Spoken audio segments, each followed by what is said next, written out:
Hello listeners, मैं हूँ आपकी आरजे उन्नति और मैं आपकी आरजे आयुषी। और आप सुन रहे हैं पर्दा। हाय आयुषी। हाय उन्नति।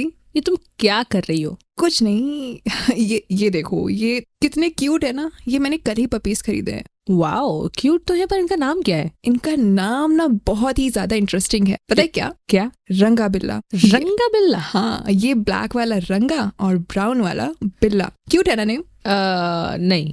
क्यों? तुम्हें पता है ये दोनों हैं कौन? पपीज है? नहीं, जो नाम तुमने रखा है ये नाम किसका था पहले?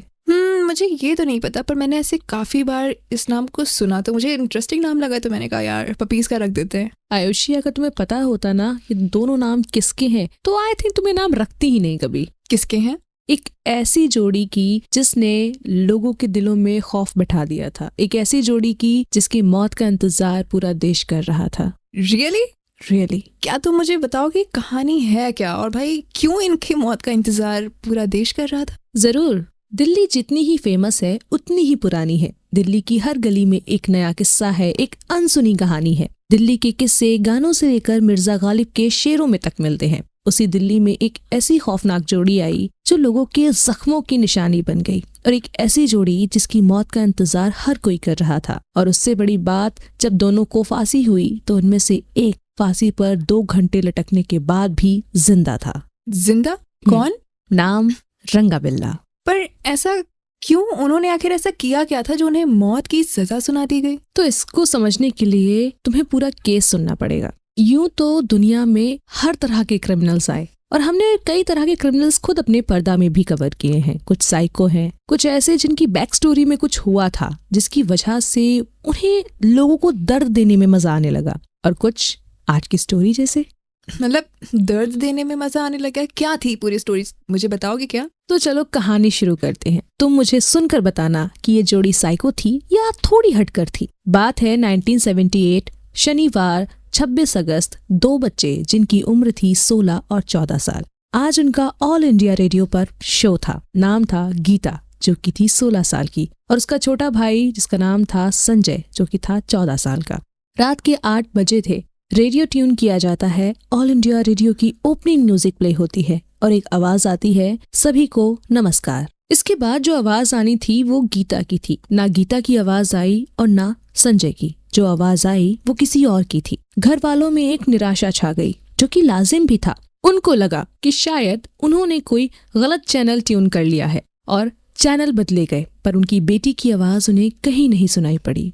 उन्हें लगा कि शायद आज प्रोग्राम कैंसिल हो गया होगा किसी वजह से, या फिर आगे हो सकता है पोस्टपोन कर दिया गया होगा। ये जानने के लिए कि क्या हुआ है अब एक ही रास्ता बाकी था, बच्चों का इंतजार किया जाए। वो जब घर आएंगे तब बताएंगे कि वहाँ आखिर हुआ क्या था। घर से उनके पापा चोपड़ा साहब रात के 8:45 पर निकलते हैं, क्योंकि 9 बजे बच्चों को स्टूडियो से पिक करना था। कैप्टन साहब स्कूटर स्टार्ट करते हैं और बच्चों से उनकी बात हुई थी कि वो रात 9 बजे ऑल इंडिया रेडियो के गेट पर मिलेंगे। ठीक 9 बजे मिलने का वादा था। जैसे ही कैप्टन साहब वहां पहुंचते हैं और देखते हैं चारों तरफ कि वहां तो कोई भी नहीं खड़ा है, कैप्टन साहब को लगता है कि हो सकता है बच्चे थोड़ी देर अंदर ही रह गए होंगे या फिर किसी काम में बिजी होंगे। वो इंतजार करने लग जाते हैं। इंतजार करते करते और अब उन्हें थोड़ी चिंता भी होने लगी थी। चिंता होने का कारण था कि आज तक उनके बच्चों ने कभी भी ऐसा नहीं किया था। जब भी उनसे बात की जाती थी कि ठीक इतने बजे मैं तुम्हें यहाँ मिलूंगा, तो बच्चे वहाँ मिलते थे, पर इस बार बच्चे वहाँ नहीं थे। तो क्या वो उन्हें मिले? नहीं। चोपड़ा साहब ने सोचा क्यों ना अंदर जाकर देखा जाए कि गीता और संजय क्या कर रहे हैं। जब वो अंदर जाकर गीता और संजय के बारे में पूछते हैं तो पता चलता है कि आज तो वो दोनों स्टूडियो आए ही नहीं थे। उनके पापा चोपड़ा साहब घबरा जाते हैं। उनके बच्चे ऐसे कैसे नहीं आए? उन्होंने तुरंत ही घर पर कॉल किया। कॉल उनकी वाइफ ने उठाया। वो अपनी वाइफ से पूछने लगे, क्या बच्चे घर पर आए हैं? उनकी पत्नी ने कहा, नहीं तो, वो घर पर तो नहीं आए। कैप्टन साहब अब बहुत परेशान थे। अब आगे क्या होने वाला था? वो दोनों बच्चे कहाँ जा सकते हैं? क्या वो किसी दोस्त के घर चले गए या फिर उनके साथ कुछ? आगे चोपड़ा साहब ऑल इंडिया रेडियो से निकलकर जल्दी से घर पहुंचते हैं और घर पहुंचकर अपने सभी दोस्तों, सभी रिश्तेदारों को, जान पहचान वालों को कॉल करना शुरू कर देते हैं, ये सोचकर कि शायद वो किसी दोस्त या रिश्तेदार के घर चले गए होंगे। पर उन्हें अभी तक समझ नहीं आ रहा था कि बच्चे ऐसा कैसे कर सकते हैं। वो अपना प्रोग्राम छोड़कर यूं ही किसी के घर किसी से मिलने कैसे चले गए। चोपड़ा साहब सबको कॉल करते जाते हैं और उनके मुंह पर सिर्फ एक ही सवाल था, क्या गीता और संजय आपके यहाँ आए हैं?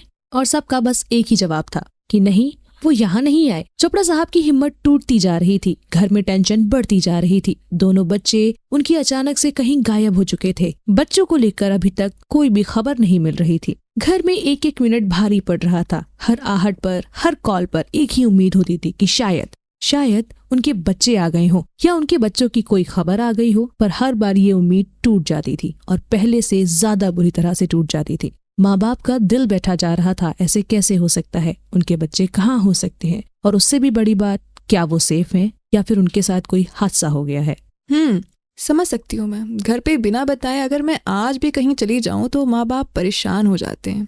तो वो तो बच्चे थे और रात में गायब हुए थे, पर आगे क्या हुआ था? उनकी कोई खबर आई या फिर वो आए? कैप्टन साहब घर से वापस निकलते हैं और इस बार वो दिल्ली के वेलिंगटन हॉस्पिटल में जाते हैं, ये सोचकर कि शायद कोई हादसा हुआ होगा और उनके बच्चे हॉस्पिटल में मिल ही जाएंगे। पर वहां भी उनके हाथ खाली रहते हैं।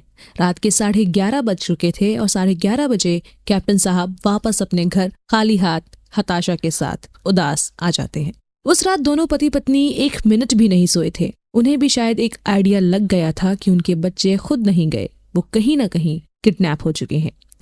हर गुजरे मिनट के साथ बच्चों का मिलना और मिलने की उम्मीद दोनों खत्म होती जा रही थी। वक्त गुजर रहा था और वक्त गुजरते गुजरते 27 अगस्त आ चुकी थी। 27 अगस्त का वो पूरा दिन यूं ही निकल जाता है और बच्चों की कोई खबर तक नहीं आती। अगले दिन 28 अगस्त को रात के कुछ करीब 3 से 3:30 बजे के बीच कैप्टन साहब का टेलीफोन बजता है। उठाने पर पता चलता है कि दूसरी तरफ से पुलिस बोल रही है और वो बोल रही है कि उन्हें दिल्ली के बायोडायवर्सिटी पार्क, जो फिलहाल के लिए उस वक्त में एक जंगल था, वहां पर आना है। क्यों? वहाँ क्या था? क्या पुलिस को कोई सबूत मिला था या फिर उससे भी ज्यादा कुछ खौफनाक? तुमने एकदम सही गैस किया। वहाँ पुलिस को मिली थी 2 बच्चों की लाशें और पुलिस ने यही बोला कि आप आएं और वो आइडेंटिफाई करें कि वो लाशें कहीं गीता और संजय की तो नहीं है। क्या वो गीता और संजय की ही थी या फिर कोई और था? हाँ, वो दोनों गीता और संजय ही थे। ओ माय गॉड, क्या हार रहा होगा जिन बच्चों की तलाश में वो इतने दिन से इधर उधर भटक रहे थे, उन्हें ढूंढ रहे थे। आखिरकार वो बच्चे मिले लेकिन मर चुके थे। आगे क्या होने वाला था? क्या उनका पोस्टमार्टम हुआ? हाँ, दोनों का पोस्टमार्टम किया गया और रिपोर्ट में जो आया उसे सुनने के लिए ना तुम रेडी हो, ना मैं रेडी हूँ, ना कैप्टन साहब और उनकी पत्नी रेडी थे। ऐसा क्या था? गीता की बॉडी पर उसके अंडरगारमेंट्स नहीं थे। आशंका की जा रही थी कि गीता के साथ सेक्सुअल हैरेसमेंट हुआ है। कंफर्म ना होने की वजह ये थी कि दोनों की बॉडी में कीड़े लग चुके थे, बॉडी सड़ने लगी थी और उस वक्त ऑटोप्सी रिपोर्ट में गीता और संजय के साथ जो कुछ भी हुआ था उसका सिर्फ थोड़ा सा ही सामने आया था। गीता के शरीर में बहुत सारे घाव थे। ऐसा लग रहा था जैसे किसी धारदार चीज से उसके शरीर को घोंपा गया हो। इससे ज्यादा ना मैं तुम्हें बता सकती हूँ और ना तुम सुन पाओगी। अगली सुबह न्यूज़पेपर में ये खबर छापी गई। उन दोनों बच्चों की फोटो भी लगाई गई। जैसे ही दिल्ली ने खबर पढ़ी, दिल्ली वालों का दिल बैठ गया और कहते हैं कि जब जब दिल्ली का दिल किसी ने दुखाया है तब तब दिल्ली ने पूरे देश को अपनी आवाज से हिलाया है। दिल्ली इतने जोर से चिल्लाती है कि उसकी आवाज सब तक जाती है। इन बच्चों की फोटो को देखकर एक डॉक्टर का कॉल आता है पुलिस स्टेशन में, जिसमें ये बोला गया था कि सर शायद ये वो बच्चे हैं जिनको मैंने 26 अगस्त की रात में लिफ्ट दी थी। उन्हें जहां से पिक किया था, जहां उतारा था, सब चीज वो डॉक्टर बताते हैं और साथ ही वो ये भी बताते हैं कि शायद वो बच्चे उस वक्त ऑल इंडिया रेडियो जा रहे थे। उनका वहाँ कोई प्रोग्राम था, हल्की बारिश हो रही थी और इसीलिए मैंने उन्हें लिफ्ट दी थी। ये कहानी जैसे ही बाहर आती है वैसे ही धीरे धीरे दूसरी कहानियां भी बाहर आने लग जाती हैं। 26 अगस्त को 6:30 बजे एक आदमी जिसका नाम था भगवान दास, उसने एक येलो कलर की कार को देखा था जिसके अंदर से थोड़ा सा शोर आ रहा था। क्या शोर? तो उसने क्या किया फिर? जब हम कोई अजीब सा शोर सुनते हैं तो हम जाकर एक बार जरूर देखते हैं कि क्या हो रहा है, क्यों हो रहा है। हाँ, तो क्या उसने देखा? वो शोर कहाँ से आ रहा था? क्या वो गीता और संजय थे? हाँ, वो पैदल चलकर आया। उसने देखा कि गाड़ी के आगे 2 लोग हैं और पीछे 2 बच्चे हैं और जो लड़की है वो आगे बैठे आदमी के बालों को नोच रही है। बच्चा दूसरे से लड़ाई कर रहा है। भगवान दास और कुछ लोग भागते हुए उस गाड़ी के पास आए और जैसे ही वो उस गाड़ी के हैंडल तक पहुंचने वाले थे तब तक वो गाड़ी वहां से भाग गई और ये गाड़ी वेलिंगटन हॉस्पिटल की तरफ ही जा रही थी। उन्होंने इस गाड़ी का नंबर नोट किया, पुलिस को कॉल करके बताया गाड़ी कौन सी थी और उसका नंबर क्या था। धीरे धीरे करके कुछ और विटनेस सामने आए। एक व्यक्ति जिसका नाम था इंद्रजीत, वो सामने आए और उन्होंने बताया कि सर, जब मैं अपने स्कूटर से घर वापस जा रहा था तब एक गाड़ी ने मुझे बहुत स्पीड में ओवरटेक किया था। मैंने नोटिस किया कि उसके पीछे बच्चे बैठे हैं और वो बच्चे कुछ कर रहे हैं, तो देखा कि उन बच्चों में से जो लड़का है उसने अपना हाथ का इशारा अपने कंधे की ओर किया जिसमें से खून निकल रहा था। मैंने उस गाड़ी को आवाज भी दी कि क्या हो रहा है, पर वो गाड़ी बहुत स्पीड में थी। मैं उसका पीछा कर रहा था पर आगे जाकर रेड लाइट हो गया और मुझे वहां रुकना पड़ा। वो गाड़ी मुझसे आगे निकल चुकी थी। जैसे ही ग्रीन सिग्नल हुआ मैं आगे निकलने की कोशिश कर रहा था, पर तब तक ट्रैफिक बहुत ज्यादा हो गया था और मैं उस गाड़ी का पीछा नहीं कर पाया। पर मैंने पुलिस को जाकर इन्फॉर्म किया था। उन्होंने ये कहकर मना कर दिया कि ये हमारा एरिया नहीं है, ये हमारे एरिया का केस नहीं है। अगर पुलिस उस वक्त एक्शन में आ जाती तो शायद वो बच्चे आज जिंदा होते। हमारी थोड़ी सी लापरवाही की कीमत किसी को अपनी जान से चुकानी पड़ती है। पर एक बार जब पुलिस की टीम गाड़ी ढूंढने निकली, वो नंबर जो भगवान दास ने रिपोर्ट की थी वो मिली ही नहीं। और इसके पीछे का कारण था कि गाड़ी के नंबर में थोड़ी सी मिसअंडरस्टैंडिंग हो गई थी। गाड़ी का नंबर जो बताया था वो था HRK 8930 और पुलिस जो गाड़ी ढूंढ रही थी वो थी MRK 8930 और इसीलिए वो गाड़ी मिल ही नहीं रही थी। रियली? इतनी बड़ी मिसअंडरस्टैंडिंग? सिर्फ एक वर्ड चेंज होने से सब खत्म हो गया। अब आगे क्या हुआ? आगे धीरे धीरे जैसे ही केस हाईलाइट हो रहा था वैसे वैसे पुलिस पर प्रेशर बढ़ता जा रहा था। पूरा देश अब इस केस का जवाब मांग रहा था। पुलिस पर प्रेशर इतना बढ़ चुका था कि वो अब अलग अलग एंगल से अलग अलग क्रिमिनल्स के बारे में सोच रही थी।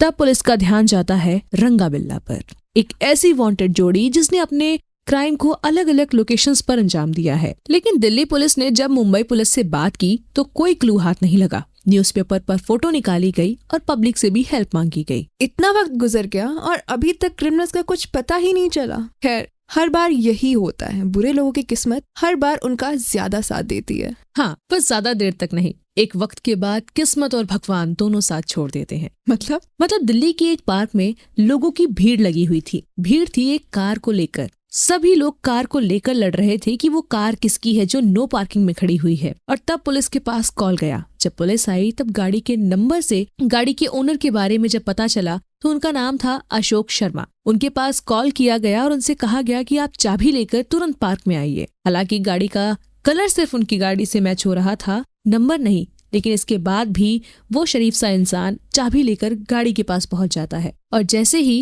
वो अपनी गाड़ी की चाबी उस गाड़ी में डालता है, गाड़ी का गेट खुल जाता है। लेकिन अंदर जाने के बाद वो देखते हैं कि वहां से म्यूजिक सिस्टम और कुछ दूसरी चीजें भी गायब थी। फॉरेंसिक टीम आती है, अंदर जांच की जाती है तो उन्हें अंदर फिंगरप्रिंट मिलते हैं, कुछ खून के धब्बे मिलते हैं, जली हुई सिगरेट मिलती है और अलग अलग दवाइयां मिलती हैं। साथ ही मिलती है 3 अलग अलग नंबर प्लेट्स और एक वो थी जिसको भगवान दास ने रिपोर्ट किया था। अरे, पर धीरे धीरे ये मामला तो और भी ज्यादा उलझता जा रहा था। सबूत तो मिल रहे थे पर क्रिमिनल्स नहीं। हाँ, थोड़ा तो, पर अभी तो इस केस में कुछ ऐसे पन्ने खुलने बाकी थे जो सिर्फ तुम्हें ही नहीं सरकार तक को उलझा देने वाले थे। एक ऐसा बयान और बयान के बाद उससे मुकर जाना, दोनों ही समझ से परे होने वाला था। लेकिन उससे पहले ये जानो कि इस केस में 8 सितंबर का क्या कनेक्शन है। 8 सितंबर? अब इस दिन को क्या हुआ था? बताती हूँ। 8 सितंबर जब गीता संजय का केस इतना पेचीदा हो रहा था, जब इतना अजीब हो रहा था,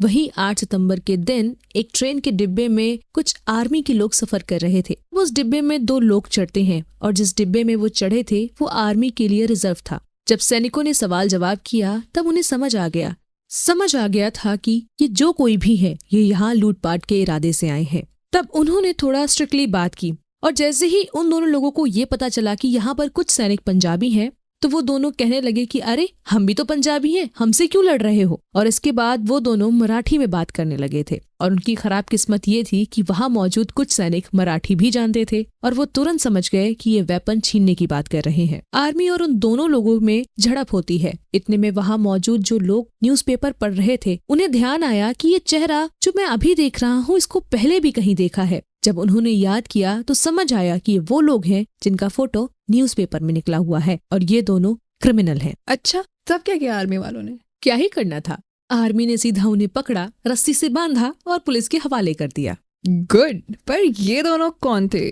कोई नाम पता चला क्या इनका? ये दोनों वही थे जिन पर हमारी आज की कहानी है। मतलब रंगा बिल्ला? हाँ, बिल्कुल सही कहा। ये दोनों कोई और नहीं, ये रंगा बिल्ला थे। इन्हें गिरफ्तार कर लिया गया और पुलिस ने इनको गिरफ्तार करने के बाद एक बड़ा ही स्मार्ट मूव चला। वो क्या? जब इन दोनों को अरेस्ट किया गया तब इन्हें एक साथ नहीं रखा गया। इन दोनों को अलग अलग जगह पर बंद किया गया और फिर इनसे पूछताछ शुरू की गई। अलग अलग रखना मतलब इसके पीछे कुछ खास वजह थी क्या? हाँ, पुलिस को डाउट था कि अगर ये दोनों साथ रहते हैं तो ये अपने दिमाग लगाएंगे और एक नई कहानी बनाकर पेश कर देंगे, जिससे ये केस कभी सॉल्व ही नहीं होगा। इसीलिए दोनों को अलग अलग रखा गया था। अब क्या हुआ? एक दिन 22 सितंबर को बिल्ला ने कुछ ऐसा कहा जिसे सुनकर खुशी और शौक दोनों एक साथ लगने वाला था। बिल्ला, जिसका नाम जसबीर सिंह था, उसने कन्फेशन करने को कहा और कुछ वक्त बाद रंगा ने भी सेम कहा। उसने भी कन्फेशन दे दिया और ये कन्फेशन पुलिस के सामने नहीं, मजिस्ट्रेट के सामने की गई थी, जो कि एक पुख्ता सबूत में गिनी जा रही थी। मतलब केस सॉल्व? अभी कहाँ, अभी तो एक बड़ा ट्विस्ट आना बाकी था। ट्विस्ट? रंगा बिल्ला, जिन्होंने खुद मजिस्ट्रेट के सामने जाकर अपना कन्फेशन दिया था, वही दोनों कुछ वक्त के बाद बदल जाते हैं और वो कहते हैं कि कन्फेशन उनसे जबरदस्ती करवाया गया है, उनसे जबरदस्ती बुलवाया गया है। हमारे पास तो कोई ऐसा हथियार था ही नहीं, ये केस तो हमने कभी किया ही नहीं, ये सब तो पुलिस ने करवाया था। अब आगे क्या होने वाला था? क्योंकि ये बात कहीं न कहीं सच भी लग रही थी, क्योंकि ये बात कहीं न कहीं सच भी लग रही थी क्योंकि मदन चोपड़ा एक नेवी ऑफिसर थे और ये भी काफी हाईलाइटेड हो गया था। इसकी वजह से पुलिस पर केस को सॉल्व करने का एक प्रेशर बन चुका था। रंगा बिल्ला, जो शुरू से क्रिमिनल हिस्ट्री रखते थे, उन्हें फंसाना एक इजी टारगेट भी लग सकता था, पर कोई सॉलिड प्रूफ नहीं मिल रहा था उनके खिलाफ कि उन्होंने कोई मर्डर किया है। जो भी प्रूफ मिल रहे थे वो बस ये बताते थे कि रंगा बिल्ला ने गाड़ी की चोरी की है, बच्चों को किडनैप किया है। मर्डर का कोई सबूत उनके खिलाफ मिल ही नहीं रहा था और इसीलिए वो कन्फेशन से मुकर जाना उनके लिए दिक्कत बन रहा था। तो अब क्या होने वाला था? क्या अब ये केस सॉल्व नहीं होगा? रंगा बिल्ला ने इस केस को उलझाने की पूरी कोशिश की। उलझाने के लिए उन्होंने ये तक कह दिया कि ये हमने खुद से नहीं किया है, ये सब हमसे करवाया गया है एक बड़े पॉलिटिशियंस और एक बड़े ऑफिसर ने, और इन सब से आखिर में कोई फायदा नहीं हुआ। रंगा बिल्ला के खिलाफ केस चल रहा था और इस केस का फैसला आया और उन्हें ब्लैक वारंट जारी किया गया। दिल्ली के तिहाड़ जेल में 31 जनवरी 1982 में रंगा बिल्ला को फांसी दी गई। मतलब अब फाइनली जस्टिस सर्व। एक सेकेंड, तुमने अभी स्माइल क्यों किया? अभी और भी कुछ होना बाकी था क्या यार? मतलब रंगा बिल्ला ने और भी कुछ किया? तुम्हें पता है आयुषी, 31 जैन को जब रंगा बिल्ला को फांसी दी गई थी तब बिल्ला काफी डरा हुआ था, पर रंगा बिल्कुल भी डरा नहीं था। और तो और, जब किसी को फांसी दी जाती है ना, तो जेल का कानून ये कहता है कि जब भी किसी को फांसी दी जाएगी तब उसे फांसी देने के बाद 2 घंटे के लिए ऐसे ही छोड़ दिया जाता है।